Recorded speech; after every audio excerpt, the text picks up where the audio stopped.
The scroll marked 1. Today I begin a new life. Today I shed my old skin, which hath too long suffered the bruises of failure and the wounds of mediocrity. Today I am born anew, and my birthplace is a vineyard where there is fruit for all. Today I will pluck grapes of wisdom from the tallest and fullest vines in the vineyard, for these were planted by the wisest of my profession who have come before me, generation upon generation. Today I will savor the taste of grapes from these vines, and verily I will swallow the seed of success buried in each, and new life will sprout within me. The career I have chosen is laden with opportunity, yet it is fraught with heartbreak and despair, and the bodies of those who have failed, were they piled one atop another, would cast its shadow down upon all the pyramids of the earth. Yet I will not fail, as the others, for in my hands I now hold the charts, which will guide me through perilous waters to shores, which only yesterday seemed but a dream. Failure will no longer buy my payment for my struggle. Just as nature made no provision for my body to tolerate pain, neither has it made any provision for my life to suffer failure. Failure, like pain, is alien to my life. In the past I accepted it as I accepted pain. Now I reject it, and I am prepared for wisdom and principles which will guide me out of the shadows into the sunlight of wealth, position, and happiness far beyond my most extravagant dreams, until even the golden apples in the garden of Hesperides will seem no more than my just reward. Time teaches all things to he who lives forever, but I have not the luxury of eternity. Yet, within my allotted time I must practice the art of patience, for nature acts never in haste. To create the olive, king of all trees, 100 years is required. An onion plant is old in 9 weeks. I have lived as an onion plant. It has not pleased me. Now I wouldst become the greatest of olive trees, and, in truth, the greatest of salesmen. And how will this be accomplished? For I have neither the knowledge nor the experience to achieve greatness, and already I have stumbled in ignorance and fallen into pools of self-pity. The answer is simple. I will commence my journey unencumbered with either the weight of unnecessary knowledge or the handicap of meaningless experience. Nature already has supplied me with knowledge and instinct far greater than any beast in the forest, and the value of experience is overrated, usually by old men who nod wisely and speak stupidly. In truth, experience teaches thoroughly, yet her course of instruction devours men's years, so the value of her lessons diminishes with the time necessary to acquire her special wisdom. The end finds it wasted on dead men. Furthermore, experience is comparable to fashion. An action that proved successful today will be unworkable and impractical tomorrow. Only principles endure, and these I now possess, for the laws that will lead me to greatness are contained in the words of these scrolls. What they will teach me is more to prevent failure than to gain success, for what is success other than a state of mind, which too, among 1,000 wise men, will define success in the same words, yet failure is always described in one way. Failure is man's inability to reach his goals in life, whatever they may be.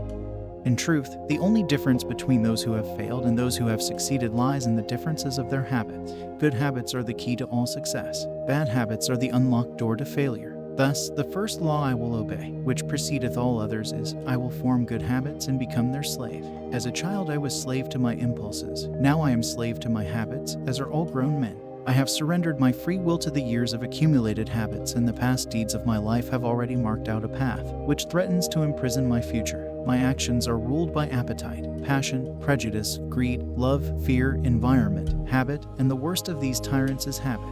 Therefore, if I must be a slave to habit, let me be a slave to good habits. My bad habits must be destroyed and new furrows prepared for good seed. I will form good habits and become their slave. And how will I accomplish this difficult feat? Through these scrolls, it will be done, for each scroll contains a principle which will drive a bad habit from my life and replace it with one which will bring me closer to success. For it is another of nature's laws that only a habit can subdue another habit. So, in order for these written words to perform their chosen task, I must discipline myself with the first of my new habits, which is as follows. I will read each scroll for 30 days in this prescribed manner before I proceed to the next scroll. First, I will read the words in silence when I arise. Then, I will read the words in silence after I have partaken of my midday meal. Last, I will read the words again just before I retire at day's end. And most important, on this occasion I will read the words aloud. On the next day I will repeat this procedure, and I will continue in like manner for 30 days. Then, I will turn to the next scroll and repeat this procedure for another 30 days. I will continue in this manner until I have lived with each scroll for 30 days and my reading has become habit. And what will be accomplished with this habit? Herein lies the hidden secret of all man's accomplishments. As I repeat the words daily, they will soon become a part of my active mind. But more important, they will also seep into my other mind, that mysterious source which never sleeps, which creates my dreams, and often makes me act in ways I do not comprehend. As the words of these scrolls are consumed by my mysterious mind, I will begin to awake. each morning, with a vitality I have never known before. My vigor will increase, my enthusiasm will rise, my desire to meet the world will overcome every fear I once knew at sunrise, and I will be happier than I ever believed it possible to be in this world of strife and sorrow.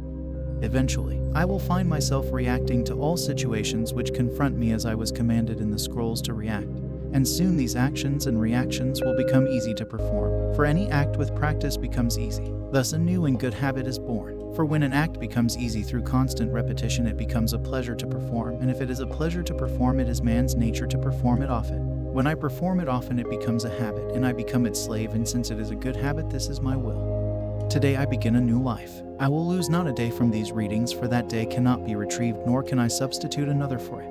I will not break this habit of daily reading from these scrolls, and, in truth, the few moments spent each day on this new habit are but a small price to pay for the happiness and success that will be mine, as I read and reread the words in these scrolls to follow. Never will I allow the brevity of each scroll nor the simplicity of its words to cause me to treat the scroll's message lightly. Thousands of grapes are pressed to fill one jar with wine, and the grape's skin and pulp are tossed to the birds. So it is with these grapes of wisdom from the ages. Much has been filtered and tossed to the wind. Only the pure truth lies distilled in the words to come. I will drink as instructed and spill not one drop, and the seed of success I will swallow. Today my old skin has become as dust. I will walk tall among men, and they will know me not, for today I am a new man with a new life.